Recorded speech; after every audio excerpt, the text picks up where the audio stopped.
Good evening, everyone. James Hancock here. I'm back to review episode 11 of season 2 of Star Trek Discovery, an episode titled Perpetual Infinity. Before I get to my recap and review, I have a few quick announcements and a bit of news. First and foremost, if you missed my live stream about the past, present, and future of Frank Herbert's Dune this past Monday, I'm really pleased with how it turned out, in particular how many people showed up for it, and I'll definitely be doing more live streams in the future. I'm going to include a link in the description below if you're interested. But there's also a lot of Star Trek related news coming out of a panel and a series of interviews this past weekend at PaleyFest LA.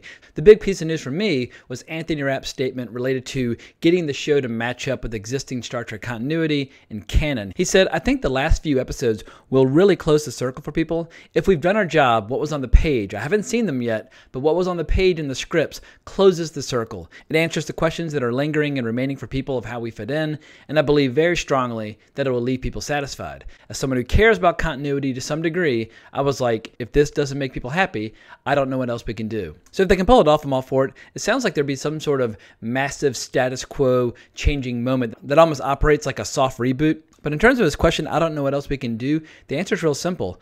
Tell stories that come next in Star Trek. You go to the latest year, the latest date, the latest day of the last Star Trek story, and you tell stories that take place after it. That way you create your own continuity and your own canon, and everybody can just focus on the story and not on canon violations. Sometimes the most obvious answer is staring you square in the face. But getting back to CBS related news, if you're an existing CBS All Access subscriber, starting April 1st, which is next week, we're going to get the premiere of the new Twilight Zone show with the first 2 episodes being made available on the first night.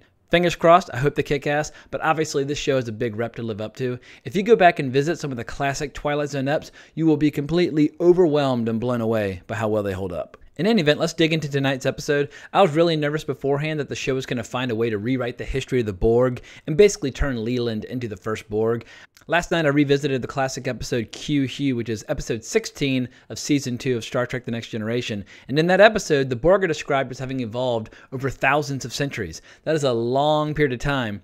And as this episode got underway, my anxiety only increased when Leland said, "Struggle is pointless," which obviously sounds like a cheap ripoff of "Resistance is futile."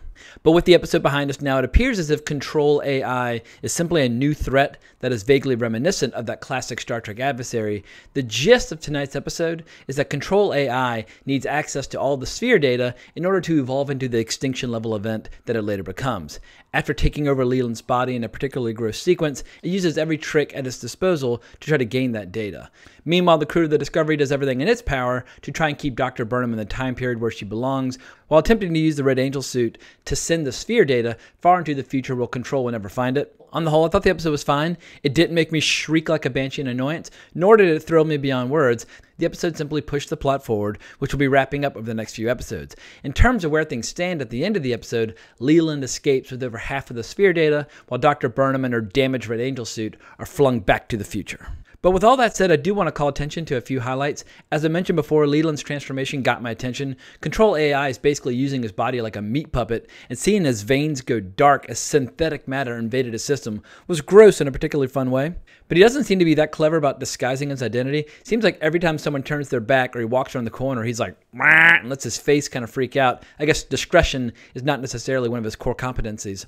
But we also learned quite a lot about Dr. Burnham and how she's been trapped 950 years in the future, and no matter what she does, she's been unable to alter the past, and she's never able to stay in the past for very long before getting pulled back to the spot that she escaped to when she was attacked back when Michael Burnham was a little girl. And while she initially seems cold and distant, she and Burnham eventually get to share a few mother-daughter moments. The most interesting scenes dramatically for me were Leland's failed attempts to turn Tyler and George Yu against the crew of the Discovery. Ash ends up getting stabbed in the belly for turning against Leland, while George Yu and Leland end up having a little scrap. Now, I love Michelle Yeoh, but if you really want to see her cut loose in an insane action scene, look up the giant battle sequence from the 1985 movie Yes, Madam. It's available on YouTube. I guarantee you after you watch it, you will have to sweep your jaw off the floor. My one big knock on this episode was how willing and eager so many people on the Discovery appeared to be when it came to the question of possibly destroying the sphere data. As Saru very wisely says, that would be like the burning of the Library of Alexandria. Destroying knowledge and information flies in the face of everything that Starfleet stands for, and in the hands of better writers, the crew of the Discovery would have found another way. But the one moment that actually really felt like Starfleet was when Spock calmly stated, I like science. Science and knowledge and information, that's what Starfleet is all about. In any event, the future can still be written, as Spock explains at the end of the episode. And in spite of my many misgivings throughout the season, I am curious to see how it'll all draw to a close. Also, another piece of news from that event this past weekend, Section 31 has not officially been ordered yet to become a season of television. They're still working on the story right now, but slowly but surely I am starting to get a little more open-minded about a possible Ash Tyler and Georgiou Section 31 spinoff, or at a bare minimum, just a really cool miniseries of like 5 or 6 episodes. But I think that's about all I have to say for now. Taking this long of a break from playing Sekiro Shadows Die Twice is giving me a serious case of withdrawal. If you like the Dark Souls franchise or Bloodborne, definitely check it out. It rocks. It's very different.